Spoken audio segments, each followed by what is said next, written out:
हे मुनिवर नमोस्तु, हे गुरुवर नमोस्तु, हे मुनिवर नमोस्तु। और आइए गुरुवर के आशीर्वाद से हम और आप टीवी चैनल का बहुचर्चित विश्वविख्यात शंका समाधान के कार्यक्रम में अपनी शंकाओं का समाधान गुरुमुख से प्राप्त करें। उसके पूर्व आज उन सुधी श्रावकों के नामों की घोषणा यहाँ से की जा रही है जिन्होंने गुणायतन से जुड़ने का अवसर प्राप्त किया है। हमारे बीच जो उपस्थित हैं उनको सम्मान से मंच में आमंत्रित करूंगा, लेकिन जो यहाँ पर नहीं है उनके भावों की अनुमोदना के लिए आप जोरदार ताली बजाकर उनका सम्मान करेंगे।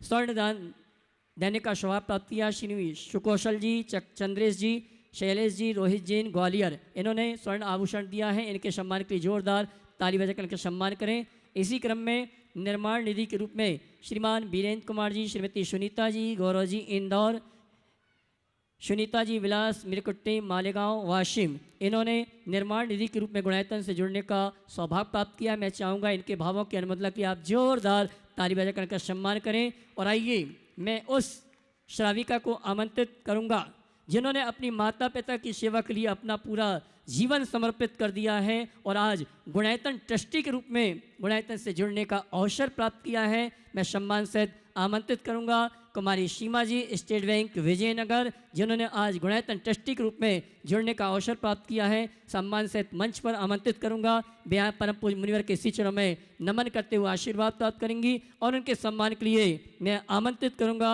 व्रती श्राविका श्रीमती सुशीला जी पाटनी, शांता जी पाटनी, आर के मार्वल, वंडर सीमेंट किशनगढ़, ये आएंगे। कुमारी सीमा जी जो कि विगत कई दिनों से भावना थी और आज गुणायतन ट्रस्टी के रूप में जुड़ने का अवसर प्राप्त किया है। मैं आमंत्रित करूंगा उनके सम्मान के लिए श्रीमती सुशीला जी पाटनी, शांता जी पाटनी, आर के मार्वल परिवार किशनगढ़।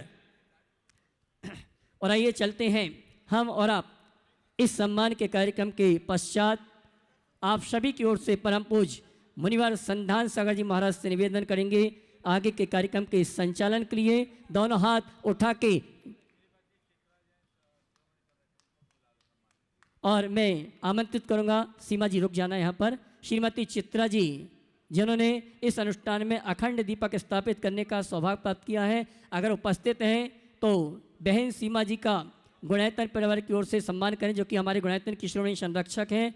श्रीमती चित्रा जी शायद नहीं हो उपस्थित, कोई दिक्कत नहीं। आइए चलते हैं, जयकारा लगाएंगे और निवेदन करेंगे शंका समाधान के आगे के कार्यक्रम के संचालन के लिए। बोले परम पूज्य मुनिश्री प्रमाण सागर जी महाराज की।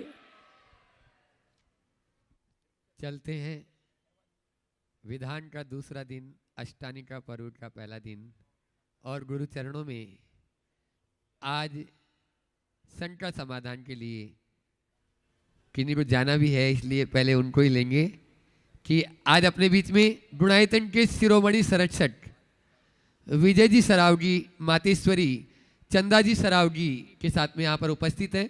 जोरदार तालियों से बंधुओं, पुत्र हो तो ऐसा हो जो माँ को बार बार गुरु चरणों में भी लाए और विधान आदि में भी सम्मिलित रहता रहे। एक बार जोरदार तालियों से सम्मान कर दे। और चाहूँगा कि हाँ, और आज इन्होंने भट्टामर की जो पुस्तक का सुबह बात चल रही थी, खुद ही ने बोला महाराज जी मेरी तरफ से भी कुछ करना है तो आप बिल्कुल जो करना है। 200 पुस्तक उन्होंने अपनी ओर से छपाने का निर्णय दिया, बहुत ही अच्छा। ऐसे विजय जी सरावगी अपना प्रश्न गुरु चरणों में रख रहे हैं और उसके बाद में तैयार रहेंगे अरिहंत जी, बिट्टू भैया सतना कटनी। मेरा सपरिवार और समस्त कोलकाता समाज की ओर से गुरुदेव के चरणों में बारंबार नमोस्तु नमोस्तु नमोस्तु। गुरुदेव, जैन धर्म प्राचीनतम धर्मों में से एक है, करुणामयी हिंसा प्रधान धर्म जिसे लोग साइंटिफिक धर्म भी मानते हैं, दुनिया भर में क्यों नहीं फैल पाया गुरुदेव? देखिए, बहुत अच्छा सवाल है। कई बार ये सवाल आया कि जैन धर्म इतना उत्कृष्ट धर्म होने के बाद भी जगत व्यापी क्यों नहीं बन पाया। इसके पीछे कई कारण। एक समय था जब भारत के बहुभाग में और भारत की बहुसंख्यक जनता जैन धर्म का अनुसरण करती थी, जैन धर्मानुयायी थी। समय काल की परिस्थितियों के अनुसार आज भारत में भी जैनियों की संख्या अल्पसंख्यकों में और अत्यल्प हो गई। आज 45 लाख मात्र बच गए। तो पहले तो हमें इसके कारणों पर विचार करना चाहिए, और दूसरी बात, भारत से बाहर क्यों नहीं फैल पाया। भारत से बाहर न फैल पाने के दो कारण। कोई भी धर्म तभी फैल पाता है, प्रश्रय पाता है, जब उसके प्रवर्तक वहाँ जा सके। जैन मुनियों का भारत की सीमा से ज़्यादा आगे जाना संभव नहीं हो पाया, क्योंकि जैन मुनि समुद्र में यात्रा नहीं करते। समुद्र में यात्रा न कर पाने के कारण जैन धर्म के प्रवर्तक ही उधर नहीं जा पाए, तो जैन धर्म फैलता कैसे। दूसरी बात, वहाँ की जलवायु भी ऐसी नहीं जहाँ जैन चर्या का पालन किया जा सके, खासकर जैन मुनि की चर्या का पालन किया जा सके। मुझे लगता है शायद इन कारणों से भारत से, बल्कि एशियाई देशों से बाहर जैन धर्म नहीं जा पाया। भारत में जैन धर्म के सिमटने के राजनीतिक कारण भी है और अनेक सामाजिक कारण भी है।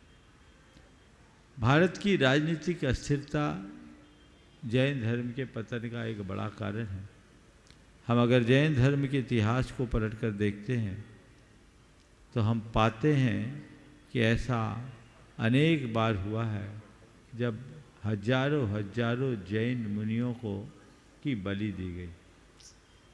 पुराने ज़माने में राजनीतिक षड्यंत्रों का भी सरकार जैनियों को होना पड़ा, और कुछ हमारी सामाजिक और धार्मिक कट्टरवादिता भी इसमें कारण बनी।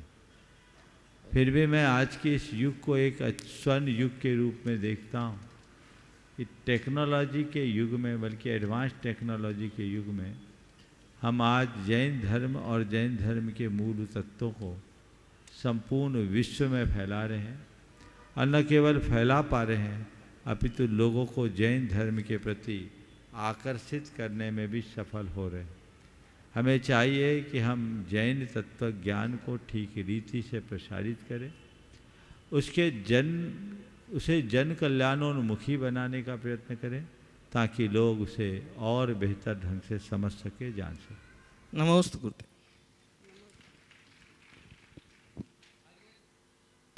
अरिहंत बिट्टू जो प्रेमचंद जी प्रेमी परिवार से, जो शिरोमणि संरक्षक डोनायतन के सतना कटनी भोपाल, अपना प्रश्न गुरु चरणों में रखें शीघ्रता से, और उसके बाद में चलते हैं अब मंडल की ओर।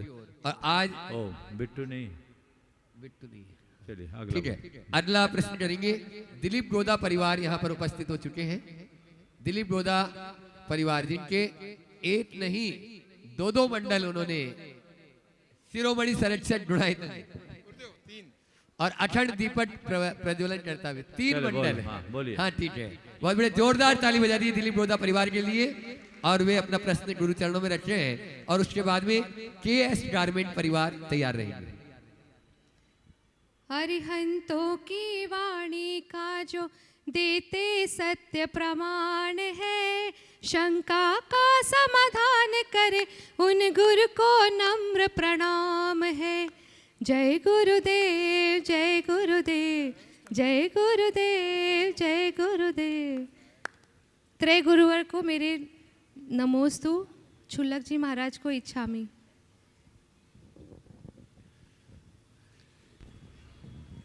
बोलिए। गुरुदेव के चरणों में त्रय बार नमोस्तु नमोस्तु नमोस्तु। छुल्लक जी के चरणों में इच्छामि।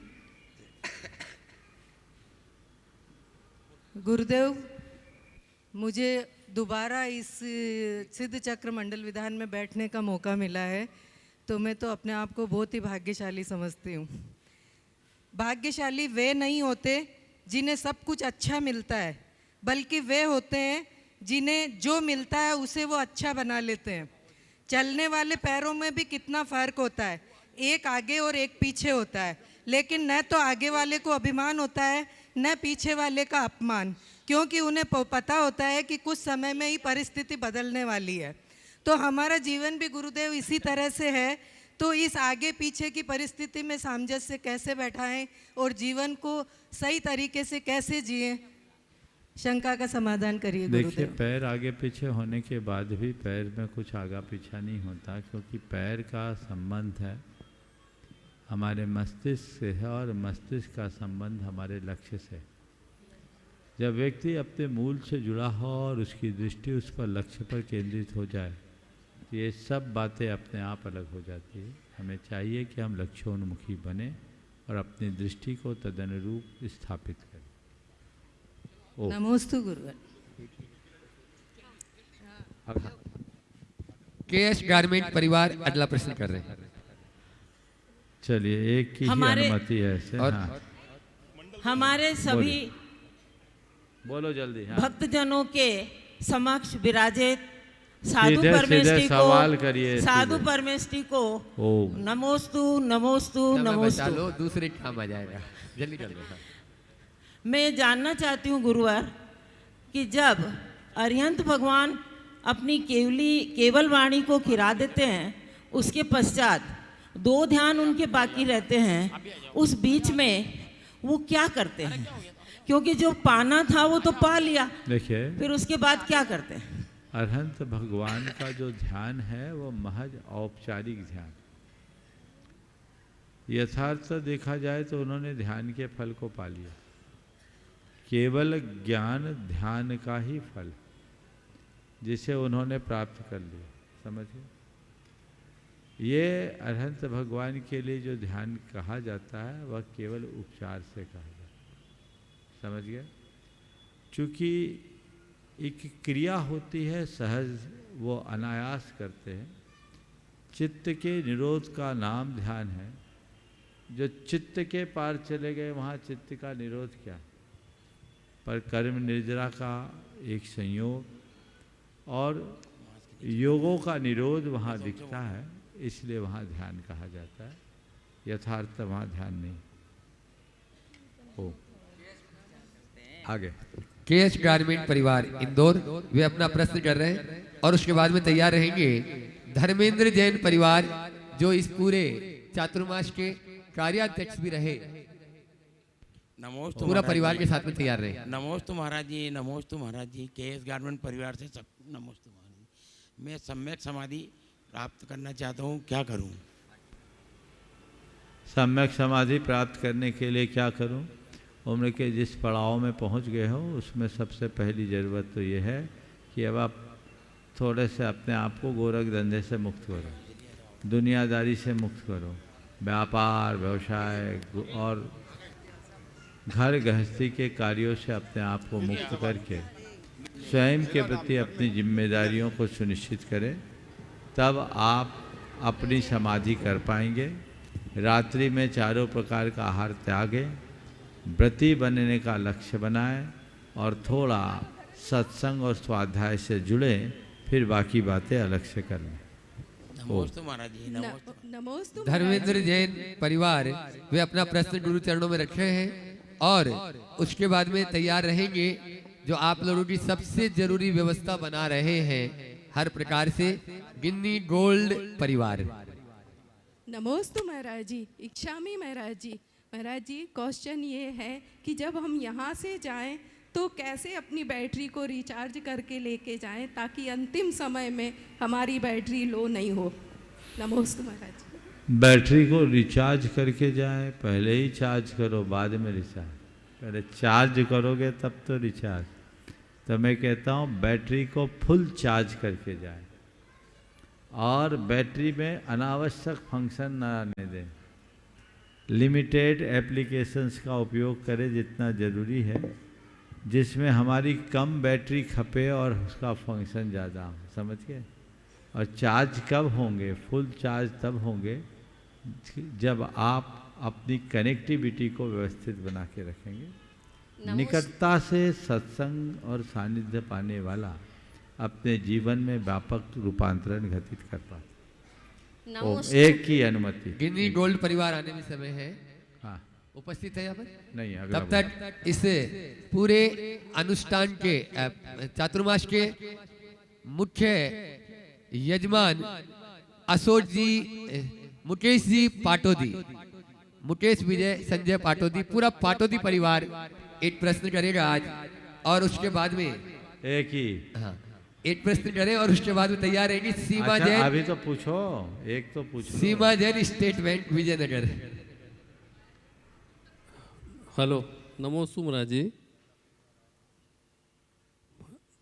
जिंदगी के कर्म ऐसे कीजिए कि जब कोई कहे आपको कर्मों का फल जरूर मिलेगा, तो ये बात आपको आशीर्वाद की तरह ना कि शार्प की तरह लगे। तो गुरुदेव ऐसा क्या करें कि फल की चिंता ही न करना पड़े?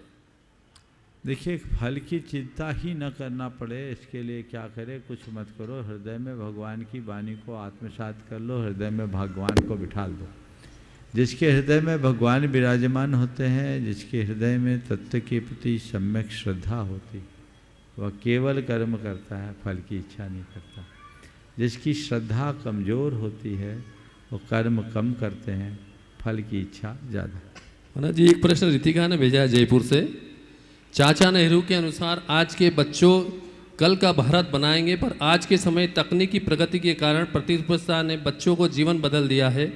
14 नवंबर बाल दिवस के मौके पर हम कैसे सुनिश्चित कर सकते हैं कि बच्चों का विकास उनकी मासूमियत और बचपन को सुरक्षित रखते हुए हो? देखिए, बहुत ही गंभीर सवाल। आज बच्चों का बचपना खत्म हो रहा है, उनकी मासूमियत खत्म हो रही। उसके कारण कई तरह के विकृतियां भी सामने आ रही है, दुष्परिणाम देखने को मिल रहे हैं।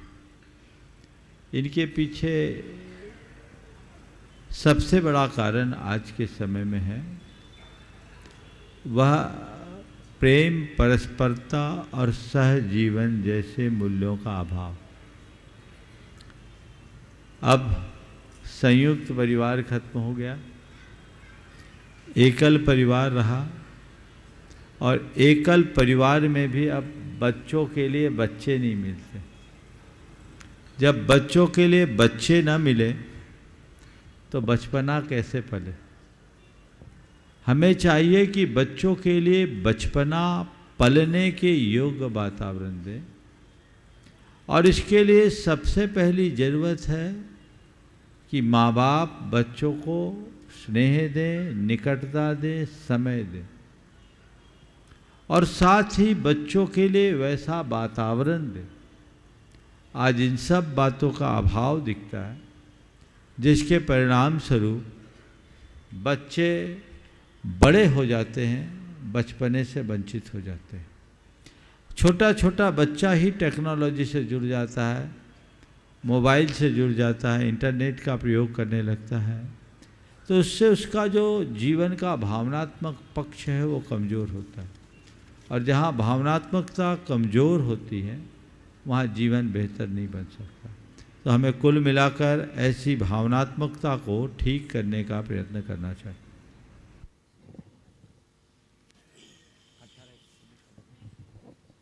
ठीक है।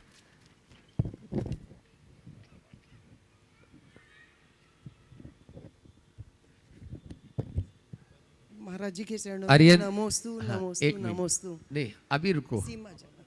अच्छा, हाँ बोलो। सीमा जैन, स्टेट बैंक, विजयनगर। और उसके बाद में आर्यन भैया आ गए हैं, सतना जो शिरोमणि संरक्षक है, वे अपना प्रश्न करें। महाराज जी, अच्छे कर्म करने के बाद भी हमेशा प्रतिफल बुरा मिलता है, तो ये पूर्व जन्म के कर्म है कि मैं कुछ गलत कर रही हूँ, क्या कर सकूँ? देखिए, अपने जीवन जिनको सुधारने ये के लिए? शिकायत है कि अच्छे कर्म करने के बाद भी प्रतिफल बुरा मिलता है, उन सबसे मुझे ये कहना है कि उनको ये सोचना चाहिए कि मेरा कितने अच्छे कर्म का उदय है कि मैं अच्छे कर्म कर पा रहा हूँ। अच्छे कर्म करना भी कोई साधारण काम नहीं है। आप इस बात को लेकर परेशान मत होइए कि अच्छा कर्म करने के बाद भी प्रतिफल बुरा मिल रहा है। आप इस बात का रस लीजिए कि मैं अच्छे कर्म करने के लायक तो हूँ, जी महाराज। ये मेरा पुण्य है। कहीं मेरा पुण्य छीन होता तो मैं दुष्कर्मों में संलिप्त हो जाता। अब रहा सवाल प्रतिफल बुरा मिल रहा है, तो इसका अर्थ ये समझना कि मेरा कुछ बैलेंस शीट उल्टा है। अच्छे कर्म करने का प्रतिफल बुरा मिल रहा है तो बुरे कर्म का तो फल फांसी होता और बुरा होता। यस। और इसका सबसे बड़ा कारण है कि हमने जरूर लोगों के द्वारा अच्छे कर्म करने पर उनकी आलोचना की है, उनकी बुराई की है। जो दूसरों के अच्छे कर्मों का अनुमोदन करने की जगह आलोचना करते हैं, उनको ऐसा पाप होता है कि अच्छा कर्म करने पर भी वो अच्छा फल प्राप्त नहीं कर पाते। तो हमें इनमें बिल्कुल हताश नहीं होना चाहिए, सतत अच्छा कर्म करने के लिए उत्साहित रहना। जी नमस्ते। अगला प्रश्न कर रहे हैं अरिहंत बिट्टू भैया शिरोमणि संरक्षक गुणायतन सतना से, और उसके बाद में तैयार रहेंगे शिरोमणि संरक्षक गुणायतन ही सिंपल अंकिता जैन, जिनका मंडल भी है। महाराज श्री के चरणों में त्रिबार नमोस्तु नमोस्तु नमोस्तु, छुल्लक जी के चरणों में इच्छामी। महाराज श्री, उम्र के साथ जवाबदारी बढ़ती है और जवाबदारी को अच्छे से निभाने से एक सफल इंसान की पहचान होती है, पर आज की युवा पीढ़ी अपनी पारिवारिक जवाबदारी से अपना पीछा छुड़ा रहा है, जिसके परिणाम हम सबके सामने हैं। तो महाराज श्री, मेरा सवाल आपसे यह है कि युवाओं को पारिवारिक जवाबदारी को अच्छे से कैसे निभाना चाहिए, कृपया मार्गदर्शन कीजिए। युवाओं को पारिवारिक जवाबदारी कैसे निभाना चाहिए? देखिए, कोई भी है जवाबदारी वही निभा सकता है जो पहले जवाबदारी को स्वीकारे, और जवाबदारी को वही स्वीकार सकता है जो खुद के प्रति जवाबदार।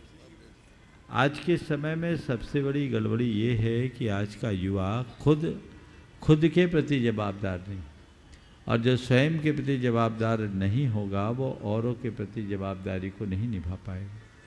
तो हमें चाहिए कि हम उस जिम्मेदारी का स्वयं एहसास करें और जिम्मेदारी के साथ सारा काम करें। युवाओं को समझना चाहिए कि आज मेरे कंधों पर ही आगे का सारा दायित्व है और उसे मुझे बखूबी निभाना है। यदि खुद के प्रति हम जिम्मेदार हो जाएंगे तो बाकी बातें अपने आप घट जाएंगी। नमोस्तु महाराज जी। हाँ बोलो। अगला प्रश्न कर रहे सिंपल अंकिता वीर जैन बंडा शिरोमणि संरक्षक गुणायतन, उनके पिताश्री भी यहाँ पर उपस्थित है और वो आनंद सागर जी महाराज जो हमारे संघ में पूज्य आनंद सागर जी महाराज, पूरा परिवार है। जोरदार ताली बजा दीजिए आनंद सागर जी महाराज के परिवार के लिए। और उसके बाद में अपने बीच में सुनील सुधीर बिलाला शांति मेडिको मंडल कलश स्थापना जिन्होंने की मुख्य मंडप में, ऐसे तैयार रहेंगे परिवार के साथ। मंच पर विराजित त्रि महाराजों को मेरा नमोस्तु, संपूर्ण मंडल की तरफ से नमोस्तु एवं पंच छुल्लक महाराजों को मेरा इच्छामी। महाराज जी, मेरा प्रश्न है कि नियत और अनियत पर्याय क्या होती हैं? नियत और अनियत पर्याय क्या होती है? आज आपका सवाल नियत था लेकिन क्रम अनियमित था, है ना। ये तय हुआ था कि आज इतने मंडल वालों को सवाल करने का मौका मिलेगा, ये तो नियत था, लेकिन नंबर आ ही जाएगा ये नियत नहीं था, और कब आएगा ये नियत नहीं था, समझ गए। तो जो हो जाए उसको नियत मानो और जो होने की संभावना रखे उन सबको अनियत मानो। संक्षेप में मैं इतना ही कहूँगा क्योंकि इस मंच में इतने अधिक विस्तार से देने की अनुकूलता नहीं है। हाँ बोलो। नमोस्तु महाराज जी। नमोस्तु। नमोस्तु महाराज जी। हाँ, पूरा परिवार बिलाला परिवार शांति मेडिको, एक बार जोरदार ताली बजा दीजिए इनके लिए भी। राज रानी जी प्रश्न कर रही हैं महाराज जी, जिन्होंने मंडल कलश की स्थापना की, और उसके बाद में तैयार रहेंगे अनिमेश गीती जैन इंदौर। नमोस्तु महाराज जी।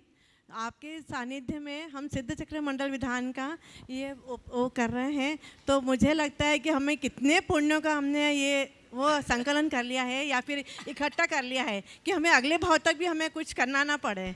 नमस्ते महाराज जी। और मेरा क्वेश्चन काजल करेगी आज। हाँ बोलो बोलो। अच्छा, सासुएं अगर बहुओं को आगे कर दे तो दुनिया ही बदल जाए। बोलो। गुरु चरणों में बारंबार नमोस्तु नमोस्तु नमोस्तु। मेरी शंका यह है गुरुवर कि परंपराओं से या रूढ़िवादिताओं से भिन्न कोई भी कार्य किया गया हो तो वो क्या आधुनिकता का प्रमाण है या संस्कृति का अपमान है, अथवा दोनों ही नहीं? कृपया मेरी शंका का समाधान बहुत करें। अच्छी बात है। परंपराओं से या रूढ़िवादिता से भिन्न यदि कुछ किया जाए तो क्या ये आधुनिकता का प्रमाण है? देखिए, परंपराओं से भिन्न करना आधुनिकता नहीं है, ये आज का फैशन बन गया है। आप आधुनिक मैं उसे मानता हूँ जो अद्यतन हो, यानी अप टू डेट हो। अप टू डेट होने का मतलब क्या है? अच्छे कपड़े पहनना, अच्छा स्टेटस दिखाना, ये नहीं। मेरे विचार से आधुनिक वही है जो समय और काल की चेतना को पहचानते हुए जीवन जिए, जिसमें उसे पता हो कि मैं कहाँ हूँ और मुझे कहाँ होना चाहिए।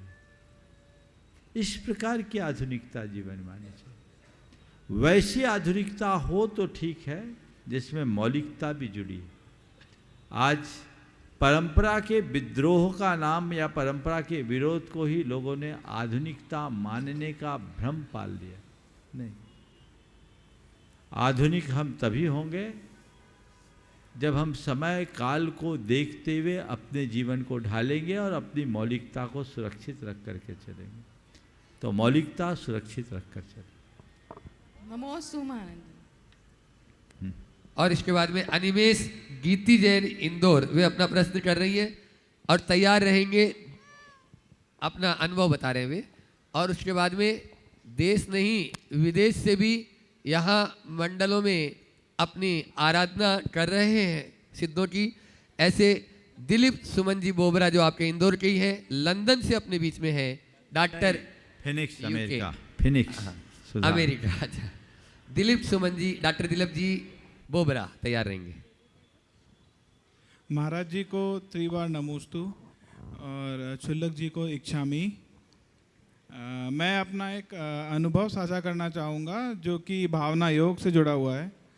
तो 2021 में जब कोरोना हुआ था उसके दौरान कुछ दवाइयाँ दी गई थी डॉक्टर्स द्वारा, जिसमें स्टेरॉइड्स भी थे और उसके कई साइड इफ़ेक्ट्स थे। और उसी में से एक साइड इफ़ेक्ट मुझे हुआ था जो कि एवास्कुलर नेक्रोसिस होता है, AVN, जिसमें कूल्हे की हड्डी में कमज़ोरी आने लगती है। और उस दौरान जब ये मुझे पता चला तो मैं बहुत निराशामय हो चुका था। पर उसके बाद जब शुरू हुआ और मुझे बेड रेस्ट बोल दिया था 1.5 साल के लिए, 2 साल के लिए। और उस दौरान जब ये चालू हुआ तो ऐसा हुआ कि कुछ समझ नहीं आ रहा था कि सुबह उठने के बाद करना क्या है काम, क्योंकि बेड रेस्ट है, कुछ करना नहीं है, बस बैठे रहना है और लेटे रहना है। तो उसी दौरान मेरी मम्मी ने मुझे बोला कि महाराज जी भावना योग करते हैं, मेरे छोटे भाई ने और मम्मी ने, कि भावना योग कई लोग करते हैं और उससे बहुत लोगों को लाभ हुआ है। और वैसे ही मैंने चालू किया और उसका ये फल हुआ कि 1.5 साल बाद इस दौरान में कई लोगों से मैंने बातचीत करी। कई लोगों को AVN हुआ था, क्योंकि सबसे जानता रहता था कि क्या दवाई ले रहे हैं, क्या और दूसरे उपचार कर रहे हैं। उससे ज्ञात हुआ कि सब ने, बहुत सारों ने अलग अलग उपचार किए, पर सब ने आखिर में जाके अपना ऑपरेशन ही करवाना पड़ा कूल्हे की हड्डी का। और आज मुझे 3 साल हो चुका है और मैंने आज तक अपना ऑपरेशन नहीं करवाया है। और मैंने तकरीबन इन 3 सालों में एक सलंग कम से कम 1.5 से 2 साल भावना योग किया। और इसमें एक जो चीज़ हुई वो ये कि मेरी ये छोटी 1 साल की बेटी है, इसने भी बहुत भावना योग सुना, गर्भ में भी और बाद में भी, अभी भी सुनती है। और उसका अभी ऐसा इफेक्ट हुआ है कि आज की तारीख में वो महाराज जी का चेहरा देखती है और आवाज़ सुनते से चुप हो जाती है अगर रोती है तो। और आज भी देखते से वो ताली भी बजा रही है। तो ये अपने आप में एक मेरे लिए चमत्कार सा है। पर जैसा कि महाराज जी कहते हैं, सब अंदर से है, आप जो चाहोगे आप कहते जाओ उसे और वो होता जाएगा। और ये महाराज जी के मार्गदर्शन से ही हो सका। महाराज जी को इसके लिए बहुत बहुत धन्यवाद और नमोस्तु नमोस्तु नमोस्तु महाराज जी। ओ, अभी आप कोई दवाई ले रहे हैं? महाराज जी अभी तो मैंने दवाइयाँ भी बंद कर दी हैं सारी। जो पहले मैं एलोपैथी की दवाइयाँ लेता था, मैंने 2 साल तकरीबन लिए दवाइयाँ एलोपैथी की, और बीच में आयुर्वेदा का भी इलाज किया था 1 महीने के लिए। तो अभी कुछ भी नहीं, अभी सब बंद है, अभी बस और कुछ भी नहीं। अभी पूरी तरह फिट है? पूरी तरह फिट है अभी? हाँ, बहुत सारा इम्प्रूवमेंट है। और मैं मतलब पहले तो ऐसा था कि मैं अपने बिस्तर से बस डाइनिंग टेबल तक जा पाता था जब शुरुआत हुई थी, और आज की तारीख में मैं दिन का 8 किलोमीटर चढ़ लेता हूँ। और इनफैक्ट मैं कुछ वक्त पहले विदेश यात्रा पे मतलब पहाड़ चढ़ रहे थे वगैरह, तो हमने वो तक किया। बहुत सुंदर और खासा इम्प्रूवमेंट है। और बहुत सुंदर, बहुत सुंदर। एक बार अनिमेश जी और गीति जी का जोरदार अभिनंदन कर दीजिए। अब मैं चाहूँगा कि आप अपने पूरे अनुभव को यदि सारे रिपोर्ट्स के साथ भेज सके, दे सके, तो ये और लोगों के लिए भी बहुत बड़ी प्रेरणा होगी। ये बहुत अच्छा। इनफैक्ट महाराज जी, जो मेरा डॉक्टर है वो बहुत सीनियर है, उसने तक ये बोला था ये मैजिकल है। बहुत सुंदर। आप अपना मोबाइल नंबर एक बार बोल दीजिए इसमें। हाँ, मोबाइल नंबर मत बुलवा, इनके पास इतने कॉल आने लगेंगे कि परेशान हो जाएंगे। आप अलग से दे दें। अच्छा ठीक है, चलिए। डॉक्टर दिलीप जी सुमन जी बोबरा, इंदौर, अमेरिका, वे अपना प्रश्न कर रहे हैं, जो गुणायतन के शिरोमणि संरक्षक भी है और यहाँ पर मुख्य मंडल के पुण्यार्जक हैं। ऐसे दिलीप बोबरा जी का एक बार परिवार के पूरा परिवार का जोरदार तालियों से स्वागत अभिनंदन कर दें। और उसके बाद में तैयार रहेंगी चंद्रकला जी पाटनी, जो गुणायतन की मंत्री भी है। मुनिश्री के चरणों में नमोस्तु नमोस्तु नमोस्तु। प्रश्न पूछने के पहले मैं एक बात कहना चाहता हूँ। अभी मुनिश्री के शब्दों में अपन ने सुना कि आधुनिक टाइम में इलेक्ट्रॉनिक्स के थ्रू जैन धर्म का काफ़ी प्रचार चल रहा है। तो मैं ये बताना चाहूँगा कि यूएसए में 14 यूनिवर्सिटीज़ में जैनिज़्म पढ़ाया जा रहा है।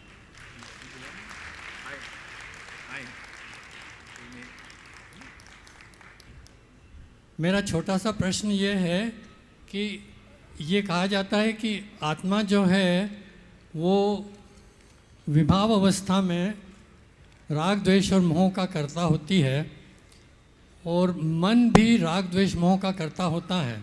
तो हम दोनों में अंतर कैसे समझें? पहले तो मैं चाहूँगा एक बार डॉक्टर साहब का जोरदार अभिनंदन कीजिए। ये आपके इंदौर नगर के ही हैं, लेकिन मुझे जानकारी थी, मेरे मानस में ये बात थी कि यूके में है, लेकिन ये भी अमेरिका के फिनिक्स में रहते हैं। और वहाँ रह कर के भी इन्होंने अपने और अपने पूरे परिवार में धार्मिकता का जो प्रवाह कायम रखा है वो बहुत अभिनंदनीय है। इनकी इस धार्मिक वृत्ति के लिए आप सब एक बार जोरदार करतल ध्वनि। वहाँ के सीनियर मोस्ट डॉक्टर होने के उपरांत भी जिस तरह इन्होंने अपनी चर्या बना रखी है, और आप इनके सवाल से ही समझते हैं कि वे नियमित स्वाध्यायशील हैं, आप समझ सकते हैं। और ये बात अपने गांठ में बांध लें कि मनुष्य के मन में निष्ठा हो तो देश काल की सीमाएं कहीं बाधक नहीं बनती। आपने पूछा है कि विभाव परिणाम आत्मा में भी होता है और मन में भी होता है, दोनों में अंतर क्या है? देखिए, विभाव दशा में आत्मा की जो भी परिणति होती है वो मन के माध्यम से ही होती है। आत्मा मन के अलावा कुछ कर ही नहीं पाता। अतीन्द्रियता तो है ही नहीं, क्योंकि अतीन्द्रिय ज्ञान नहीं है। इंद्रिय से ज्ञान है, इंद्रिय के साथ जी रहा है। इसलिए वो मन का आलम्बन लेता है। अतः जो भी वैभाविक परिणतियां हैं उसे मन से संबद्ध मानना चाहिए। और मन अकेला स्वतंत्र करने में नहीं, अपना काम करने में स्वतंत्र नहीं है। मन जो भी करता है वो आत्मा की सहायता से ही करता है, या आत्मा जो भी करता है वो मन के माध्यम से ही करता है। इसलिए दोनों को एक ही मान करके चलना चाहिए। नमस्ते। हाँ, चंद्रकला जी पाटनी वे अपना प्रश्न रांची गुरु चरणों में कर रही हैं, और उसके बाद में हमारे बीच में गिन्नी गोल्ड परिवार उपस्थित हो चुका है, वो तैयार रहे। मेरी तरफ से जगत के सब जीवों की तरफ से मुनि राजों के चरणों में नमोस्तु, सब छुल्लक जी महाराज के चरणों में इच्छामि। महाराज श्री भीष्म पितामह तो बहुत ज़्यादा अच्छे और न्याय नीति वाले इंसान थे, पुरुष थे, फिर उन्होंने अपने सामने इतना निकृष्ट काम होते हुए कैसे देखा? ऐसा है, महाभारत में ही एक प्रसंग आता है कि अपने जीवन के अंतिम दिनों में जब वो सरसैया में लेटे थे तो उन्होंने आखिरी में कुछ सीख दी। तो उनसे कहा गया, आज आप सीख दे रहे हो, ज्ञान की बातें कर रहे हो, जब भरी सभा में मेरा चीर हरण किया गया था तब आप कहाँ थे? भीष्म पितामह ने जो उत्तर दिया उसमें ही आपके सवाल का उत्तर है। उन्होंने कहा, देख, उस समय मेरे शरीर में जो खून था वो अन्याय से उपार्जित धन का था। अन्यायोपार्जित धन का खून था, इसलिए मेरी बुद्धि उल्टी हो गई, मैं चाह करके भी कुछ नहीं कर पाया।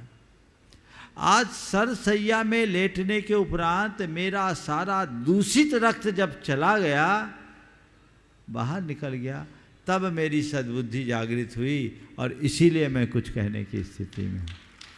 तो हम ऐसा कह सकते हैं, खोटे की संगति से मन भी खोटा हो जाता है, इसलिए हमें अच्छे की संगति लेनी चाहिए। आपको भी पूछना, जल्दी से पूछे। हाँ, शकुन दीदी सागर वे भी अपना प्रश्न कर रही हैं, और उसके बाद में गिन्नी परिवार। हाँ। नमस्ते महाराज जी, छुल्लक जी को इच्छा में। महाराज जी, परिग्रह पुण्य का फल है, तो क्या पाप का फल, पाप का निमित्त भी है क्या? परिग्रह पुण्य का फल नहीं, परिग्रह खुद पाप है। आप उसको पुण्य का फल क्यों कहते हो? कहते हैं ना कि परिग्रह जिसके पास ज्यादा। परिग्रह पुण्य का फल नहीं है, परिग्रह पाप का परिणाम है और पाप की पर्याय है। परिग्रह पुण्य का फल है, तो जिसके पास जितना परिग्रह उसको उतना पुण्यात्मा मानना, और जिसके पास जितना कम परिग्रह होगा उसको उतना छीन पुण्य मानना। मानोगे? फिर सबसे छीन पुण्य किसका होगा? बोलो, इस सभा में आप लोग मानने को राजी हो क्या? तो अब बोलो, सुनो। तो महाराज सबके पास परिग्रह ज्यादा क्यों नहीं होता? सुनो, पुण्य परिग्रह नहीं देता, पुण्य केवल अनुकूल संयोग देता है। पुण्य के उदय में जब अनुकूल संयोग मिलते हैं, उन संयोगों का कोई प्रयोग करता है, तो उस प्रयोग में क्या करेगा? पाप करेगा, तब परिग्रह आएगा। तो परिग्रह पाप से अर्जित होता है, पाप को अर्जित करता है और खुद पाप है। आप दुकान खोल के धंधा करके पैसा कमाते हो, परिग्रह जोड़ते हो, तो पुण्य करके जोड़ा क्या? माला फेरते फेरते पैसा आ जाता है क्या? तो आप अपने दुकान दफ्तर में करते हो, पैसा कमाने के लिए जो भी उपक्रम करते हो, पुण्य करते हो कि पाप? तो पैसा पाप से आया कि पुण्य से? पुण्य ने अनुकूल संयोग दिया, अच्छी लाइन मिली, अच्छी लिंक मिली, अच्छी बुद्धि मिली, सब प्रकार की फैसिलिटीज पुण्य ने दिया। लेकिन पुण्य के योग में जब आपने पाप का प्रयोग किया तब परिग्रह है। समझ गए? इसलिए परिग्रह को पुण्य का फल मत मानना, पाप का कारण मानना, पाप का फल मानना, पाप का बीज मानना। पुण्य हमारे पास भी था, संयोग हमारे पास भी थे, हमने ये रास्ता चुना, अगर ये नहीं चुने होते तो हो सकता आज किसी कंपनी के डायरेक्टर होते या कुछ और हो सकते थे, पर पाप में फंसे रहते। हमारा पुण्य इतना उछाल मारा कि गुरु ने हमें पुण्य की पर्याय बना दिया। ये स्थितियाँ वैसा समझ नमस्ते महाराज। मैं देख रहा हूँ आज हमारे बीच अहिल्या देवी विश्वविद्यालय के कुलपति महोदय राकेश जी सिंघई, डॉक्टर राकेश जी सिंघई भी उपस्थित हैं। गिन्नी परिवार आए, उसके पहले मैं चाहूँगा सामूहिक रूप से, सार्वजनिक रूप से वे धर्म सभा में, शायद दूसरी बार आना हुआ इनका, एक बार धर्म प्रभावना समिति उनका सत्कार भी कर दे और वो अपना काम करेंगे, और इसके बाद गिन्नी ग्रुप अपना सवाल करे, उससे पहले परिवार आ जाए। अब अशोक भैया आगे की सूचनाएं देंगे। चलिए। ओम। आप लोग जोरदार तालियां बजा दीजिए राकेश जी सिंघई के लिए। हाँ, अपनी बात बोलेंगे। संस्कार धानी। हाँ, आ जाए गिरीश, गौतम।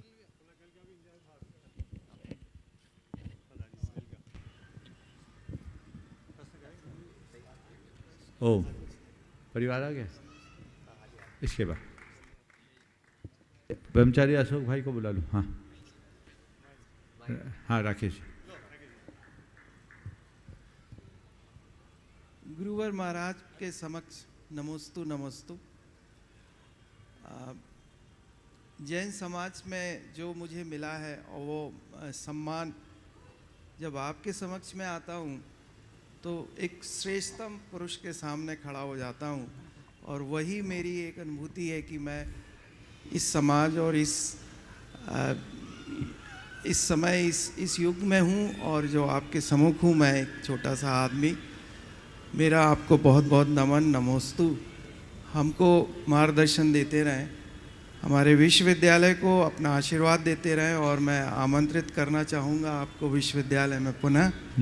हमारे विश्वविद्यालय में आप मानव जाति को जो संदेश देना चाहते हैं, जैन समाज तो आपसे संदेश पा ही रहा है, परंतु मानव जाति से जो संदेश आपका है वो हम ग्रहण करना चाहते हैं, और उसके लिए मैं विश्वविद्यालय की तरफ से आपको जब आपका समय हो आमंत्रित करना। बहुत सुंदर, बहुत सुंदर। ठीक है।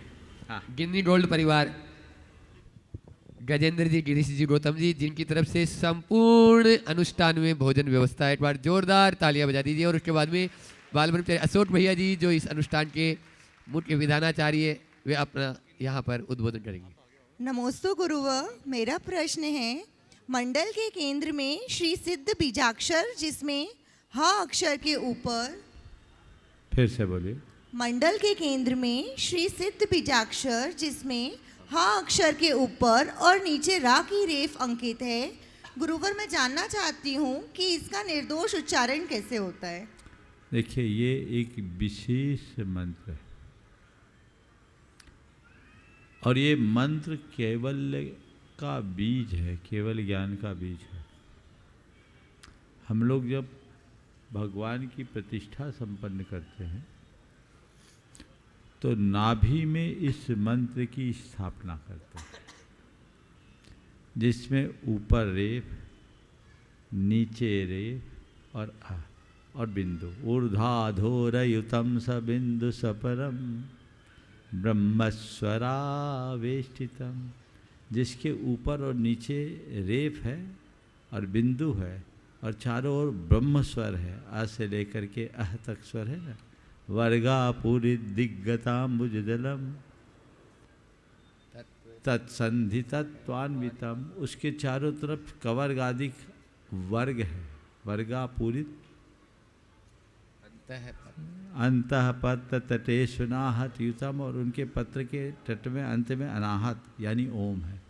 हिंकार संवेष्टितम, हिंकार से जो समष्टि सिद्ध चक्र यंत्र की पूरी जो यंत्रोद्धार हम लोग करते हैं, अभी बोले कल सवेरे बताएंगे इसके बारे में, तो अच्छा रहेगा, अभी नहीं, ये बता देंगे। तो इसका उच्चारण है रहरम। रहरम, रेफ पहले यानी आधा र, फिर आधा ह, और अंत का पूरा र पे बिंदु। रह रम हमेशा जब उच्चारण करते हैं अश्वर परवर्ण में जाता है तो रेफस ऊर्ध्वता गति, रेप ऊपर जाएगा, यानी पहले ह के पहले र था जो र के सिर पर चला गया, और ह के बाद जो र आया वो र के नीचे लग गया और उसमें बिंदी लग गई। तो इसका उच्चारण है रहरम, रहरम, ह्रम नहीं रहरम। और ये अग्नि बीज है, इसका बड़ा प्रभाव है। तत्वानुशासनम नामक एक ग्रंथ है ध्यान का, उसमें इस मंत्र का एक मंडल बताया। उस मंडल के ध्यान से उसे त्रिकाल सिद्ध होना फल बताया। तो ये अपने आप में महत्वपूर्ण है, बहुत अच्छी बात है। आप ऐसा लग रहा है कि आप सिद्ध चक्र विधान पूरी जागरूकता के साथ कर रहे हैं, और आपने ये देखा है। बहुत तो सब केवल मंडल की सुंदरता को देखते हैं, लेकिन कम से कम आपने मंडल पर अपना ध्यान किया। मैं सभी से कहूँगा एक बार मंडलों को देखो तो कैसे संरचित है, और उसी के अनुरूप कार्य। ये बृहद सिद्ध चक्र मंडल है।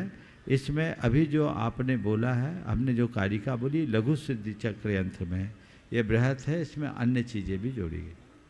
नमोस्तु महाराज जी, नमोस्तु। महाराज जी मेरे पापा एक क्वेश्चन पूछना चाहते हैं। ओ, जबलपुर से। हाँ हाँ हाँ।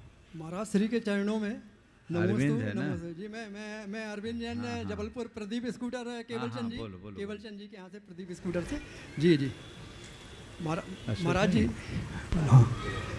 क्या शास्त्रों में कहीं इस बात का वर्णन आता है कि एक भाव में किया हुआ कर्म मिनिमम कितने भाव में उदय में आ सकता है महाराज श्री? देखिए, शास्त्रों में कर्मों की स्थिति तो ऐसी बताई है, जो 10 कोड़ा कोड़ी 70 कोड़ा कोड़ी सागर तक की हो, और 70 कोड़ा कोड़ी सागर के हिसाब से हम सामान्य हिसाब लगाए तो असंख्य जन्म। इसलिए हम ये नहीं कह सकते कि एक जन्म में बांधा हुआ कर्म कितने भाव में भोगना पड़ सकता। पर इतना और मैं आपसे बताऊं कि अनंत जन्मों में बांधा हुआ कर्म एक अंतर मुहूर्त में खत्म कर सकते। तो हमें कितना भोगना पड़ेगा ये दिमाग में मत लाओ, कब काट सकते इसका सवाल करो। समझ गए? तो हम उसको काटने का रास्ता चुने। भेद विज्ञान के साथ यदि मोक्ष मार्ग में प्रवृत्त हों तो निश्चित ये उपलब्धि हमारे जीवन में घटित हो सकती। ओ बस आगे। महाराज जी, महाराज जी, आ रहे हैं जब तक। विदेह क्षेत्र के 20 तीर्थंकर भगवानों का चरित्र हमें किस पुराण ग्रंथ में पढ़ने में मिल सकता है? देखिए, 20 तीर्थंकरों के चरित्र का निरूपक कोई पुराण अभी उपलब्ध नहीं। हाँ जी, इच्छा है महाराज। हाँ, अशोक रानी दोषी, पहले सारांश भैया का जयपुर से अपने बीच में परिवार यहाँ पर उपस्थित है। राकेश जी, आयुष जी जयपुर, जो हमारे संघ में आप देखते हैं हमेशा अपने ज्ञान और ध्यान में लीन रहते हैं। ऐसे सारांश भैया के लिए एक बार जोरदार ताली बजा दीजिए, जो आपको कभी भी मंच पर नजर नहीं आएंगे। और उनके पूरा परिवार यहाँ पर उपस्थित है, मातेश्वरी भी उपस्थित है, और मंडल लेकर यहाँ आज विधान कर रहे हैं जयपुर से। आप लोग एक प्रश्न करेंगे, तब तक भैया जी। वात्सल्य से ओतप्रोत गुरुदेव के चरणों में बारंबार नमोस्तु नमोस्तु नमोस्तु। पूज्य मुनिश्री के चरणों में बारंबार नमोस्तु नमोस्तु नमोस्तु। शुल्लक जी महाराज जी के चरणों में इच्छा में इच्छा में इच्छा में। गुरुदेव क्वेश्चन आज अंशु भाभी करेंगी एक, और फिर आपकी इजाज़त होगी तो फिर मैं करूँगी, आपका आदेश होगा। ओ हाँ। नमोस्तु महाराज जी। महाराज जी, कब से मन में ये भाव आता है? सबसे पहले तो हमको पहली बार इतने भव्य सिद्ध चक्र विधान मंडल में बैठने का जो अवसर प्राप्त हुआ है, उसके लिए आपको बहुत बहुत साधुवाद, धन्यवाद कि आपने इतनी बड़ी रचना हमें स्वर्ग की जैसी यहाँ पर बताकर बैठने का मौका प्राप्त करा। महाराज जी, पंचम काल में जब प्रतिमाधारी आचार्य साधु सब संयमी होते हैं, फिर अपन सोचते हैं उनकी समाधि के बाद वे स्वर्गों में जाते हैं, तो स्वर्गों में तो असंयमी होते हैं, तो हम उसका डिमोशन माने या प्रमोशन माने? क्योंकि यहाँ पर तो वो संयमी रहते हैं, आचार्य प्रतिमाधारी सब। तो फिर वहाँ जाके वो ISI में SIM में रह के डिमोशन माना जाएगा या प्रमोशन माना जाएगा? कोई लंबी यात्रा में निकला और शरीर थक रहा हो तो वहाँ जाने के बाद बीच में कहीं कहीं रेस्ट लेना पड़ता है, तो विश्राम गृह में रुकते हैं कि नहीं रुकते? बोलो हाँ। तो विश्राम गृह में रुकना उनका डिमोशन है या अल्पकालिक विराम? बोलो। अल्पकालिक विराम, अल्पकालिक। तो यहाँ से एक सम्यक दृष्टि का स्वर्ग जाना, स्वर्ग में अटकना नहीं है, और रास्ते का विश्राम। और देखो विराम या विश्राम कहाँ मिलेगा? जहाँ फैसिलिटीज हो। खूब धूप में थका हुआ व्यक्ति थक गया है, चलते बन नहीं रही है, पैर लड़खड़ा रहे, न खाने का ठिकाना न पीने का ठिकाना, तो अपने आप को रिफ्रेश करने के लिए क्या करेगा? कहीं छाया में बैठेगा तब ना। हाँ, छाया में बैठेगा, कुछ खा पी लेगा, तरोताज हो जाएगा, थोड़ी हिम्मत आएगी, फिर आगे बढ़ेगा। तो हम मोक्ष के मार्गी, यात्रा लंबी, ताकत कम, अब चले तो कैसे चले? तो ऐसी स्थिति में जब चलने में अक्षम हो जाते हैं तो उन लोगों के लिए स्वर्ग एक बीच का पड़ाव बनता है, मंजिल नहीं।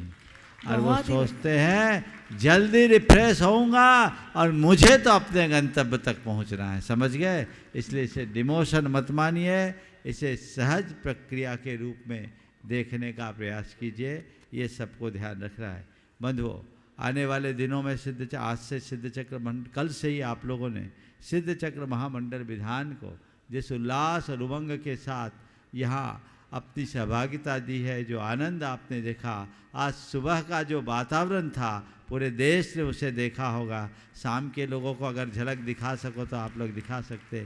क्या अद्भुत नज़ारा, मानो पूरा स्वर्ग ही यहाँ पर उमड़ पड़ा हो, ऐसा अद्भुत ये 108 मंडली पूरा सिद्ध चक्र महामंडल विधान, ये पूरा का पूरा परिदृश्य जो यहाँ उभर करके सामने आया, वह अद्भुत जिस भाव भक्ति को आप लोगों ने प्रदर्शित किया है उसके विषय में कहने के लिए कोई शब्द नहीं है। मैं आप सबसे यही कहूँगा कि आप इसके आनंद की अनुभूति उत्तरोत्तर करते रहे, और इसका चरम और परम रूप आगामी 15 तारीख को होने वाले रथावर्तन महामहोत्सव में होगा, जहाँ हम 108 रथों का एक साथ प्रवर्तन देखेंगे और पूरे देश के कोने कोने से आगत रथों का आनंद हम सब लेंगे। सभी उसका आनंद ले, अभी से अपना मानस बना करके रखे। इंदौर के मैं सभी लोगों से कहता हूँ उस दिन अपने व्यापार धंधा और प्रतिष्ठानों से मुक्ति रखे